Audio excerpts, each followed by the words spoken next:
The Tommy Campbell Show.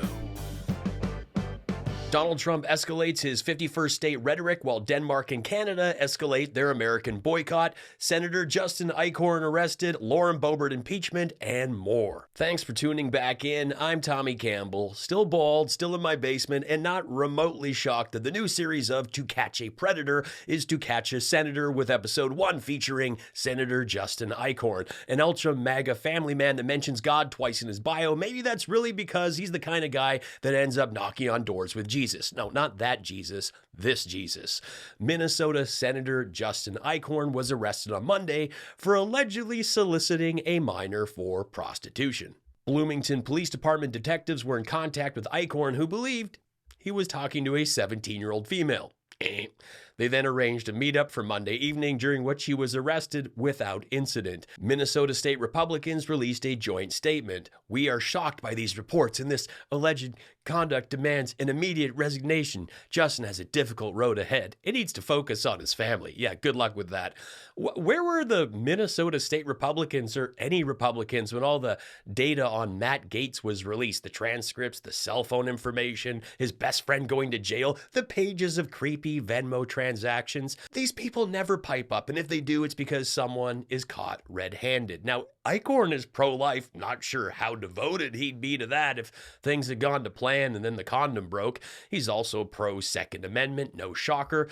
But it was just this week that 4 Minnesota Republican senators, including Eichhorn, proposed legislation to the Health and Human Services Committee that would label Trump derangement syndrome as a mental illness. Their bill describes the faux syndrome as the acute onset of paranoia in otherwise normal persons that is in reaction to the policies and presidencies of President Donald J. Trump. Again, there's this so-called government efficiency department that's firing people doing incredibly important jobs, and these clowns are spending tax dollars to invent illnesses. Seriously, these are the people that want to jail Fauci, the guy who dedicated his life to combating diseases. We see this story with conservatives again and again. They are the creepiest of creeps. Trump was a frequent flyer on Epstein Air. He wished Ghislaine Maxwell well. Senator Justin Eichhorn, not a drag queen.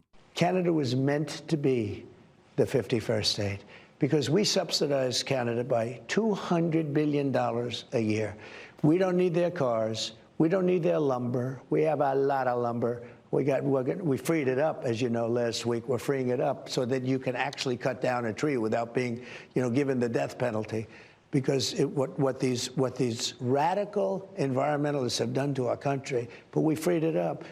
Meant to be the 51st state. Join me, Canada. It's your destiny. No, it's not. This concept never even entered the airspace until the big orange blimp showed up for a second go, and it's not doing America any favors. As for lumber, I recently went into detail regarding his plan that involves clear-cutting federal land and national parks. Yeah, those aren't just going to grow back overnight, and he hasn't even thought about the mills and infrastructure to support this sudden boom he's imagining. Ridiculous. Subscribe. But we don't need their lumber. We don't need their energy. We don't need anything. We certainly don't want their automobiles. They make a lot of, millions of automobiles are sent in. I'd rather have them made in Michigan. I'd rather have them made in South Carolina or any one of our... But you're tougher with Canada than you are with some of our biggest adversaries. Only because it's meant to be our 51st state. Okay, wow, I'm actually pleased that Laura isn't fully letting this slide. I mean, Trump picked a fight with a nation that's been best friends and neighbors for ages. Hello, Operation Yellow Ribbon, NORAD, NATO. One of the nastiest countries to deal with is Canada. The people that, now this was Trudeau, the people that good old Justin, I call him Governor Trudeau, his people were nasty. And they weren't telling the truth. They never told the truth. You know that, they'd say, well, we don't charge. Well, they do. They charge tremendous. They charge tremendous. And it really is insane that he doesn't talk about North Korea or Russia in this way, just Canada. Trudeau and his people were nasty and they charged. What did they charge? What are you talking about? Show your work. Oh, you mean they didn't do exactly what you wanted because they knew you couldn't be trusted or mentally unstable, and they are the ones with the energy and mineral-rich nation, an abundance of resources that have played a part in the mutually beneficial relationship between the two countries for years? Canada doesn't pay for military. They don't give any. They give us nothing. And They are the worst people to negotiate with of everybody. You got them with USMCA. You finally got them around the edge on that, though. No, I got them there, and USMCA is good, but they cheat. You know, an agreement's good, but they cheat. And Mexico cheats also. But China cheated on your... It's pretty rich to be talking about cheating when he's cheated his entire life. I mean, he was banging a porn star when Melania was at home nursing Barron. And 158 Canadian soldiers died during the U.S.-led mission in Afghanistan alone. Additionally, several Canadian citizens, including diplomats, aid workers, and journalists, also lost their lives during the conflict. Was he hoping for like a Tiffany box or something? They gave their lives. It doesn't get bigger than that. If Donald Trump needs to fire up his war machine, he's going to need resources, he's going to need friends, and he's alienating America, and it's awful. At this point, I am actually starting to wonder if his strategy is like to mess with Canada enough with the hopes that someone unstable out there, because there are unstable people, goes for a lone wolf attack or something. He'd love for this to happen. It would give him more power. Donald is escalating things by the second, and the world is watching.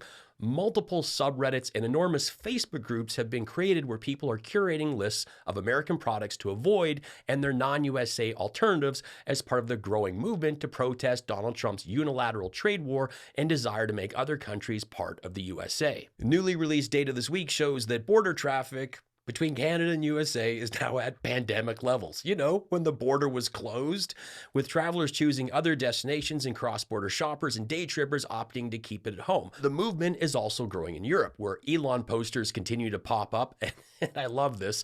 But may I add, please don't burn cars. I mean, it's not great for the planet, and you're wasting your own tax dollars and risking firefighters' lives. Protest, vote with your wallet if possible, spread the truth. But I'm not down with fires. Like, come on, people, we're better than that.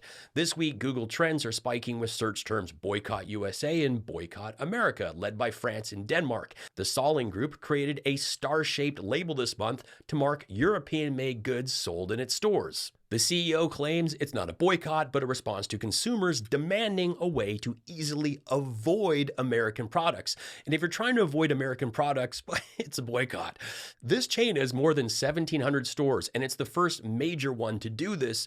And with Trump's constant bashing of the EU and NATO, it won't be long until other countries follow suit. Scotland, do me a solid, please, and honor the late Janie Godley with a symbol of her holding that famous sign next to the products you want to boycott. Sorry. Inform people about. Grocery stores in Canada are rocking these symbols down the aisles to warn consumers that this is a product from the USA that now has a tariff that impacts its price, and it includes a QR code for details.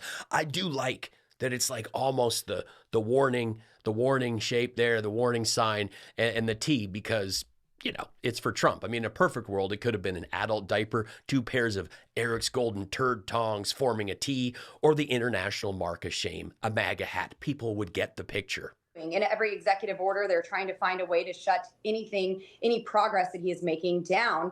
And it's kind of like whack-a-mole right now. But in the House of Representatives, we need to do our due diligence and impeach these radical Soros-funded judges. That is our responsibility to the American people and how we uphold the Constitution and truly have a check and balance on the other branches of government. This is also the same woman that wanted to impeach Biden. For reals, I did not make this up. That was on her website.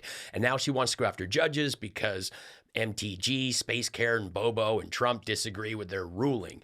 Supreme Court Chief Justice John Roberts released this statement noting for more than 2 centuries it has been established that impeachment is not an appropriate response to disagreement concerning a judicial decision. The normal appellate review process exists for that purpose. I also got to say, one of the reasons I wanted to share this clip of Lauren Boebert is because her new Zoom setup background is definitely showcasing spare boards from the construction of Jason Boebert's No Questions wood shack off the 36. I mean, she's putting it right there. She's putting it out for the world to see. Come to the shack. Kid Rock. You're supposing to be a comedian. Nice try, Baldy. MAGA tears. Wriggle and squirm, Democrat worm. You have a lot more squirming to do for the next 4 years. MAGA tears. Tariffs are going to bring a new level of wealth to America, and you will not be crying when you have so much money you don't know what to do with it. Donald Trump is the president of success, and it's making America great again with the tariffs on those that bit the hand that was feeding them for all these years. You will see, Tommy, you will see. MAGA tears. Well, it could have been an adult diaper, 2 pairs of Eric's golden turd tongs forming a T.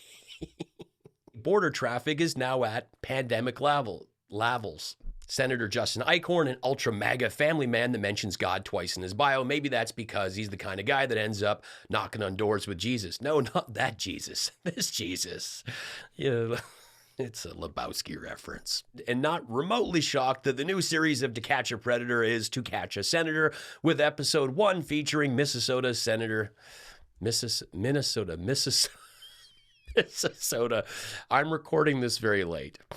And I have a child. It's been a long day. I can confirm the Tommy Campbell Show is the best political comedy show on YouTube. And I hope you subscribe.